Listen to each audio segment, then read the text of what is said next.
वापगाव ग्रामपंचायतीच्या सरपंच निवडणुकीत पंचायत समितीचे माजी उपसभापती व शिवसेना शिंदे गटाचे तालुका प्रमुख राजेश जवळेकर यांना धक्का देत विरोधी गटाच्या सौ मोनिका नितीन लंगोटे या बहुमताने सरपंचपदी निवडून आले आहेत. वापगाव हे राजकीय दृष्टीने नेहमीच संवेदनशील राहिले आहे. पूर्व भागातील प्रमुख बाजारपेठ असलेले गाव.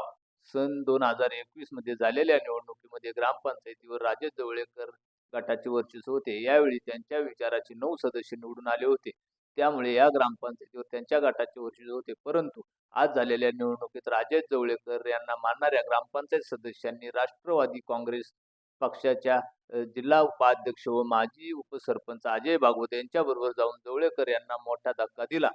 त्यामुळे वापगाव ग्रामपंचायत आमदार दिलीप मोहिते पाटील यांचे समर्थक अजय भागवत यांच्या गटाकडे गेले आहे.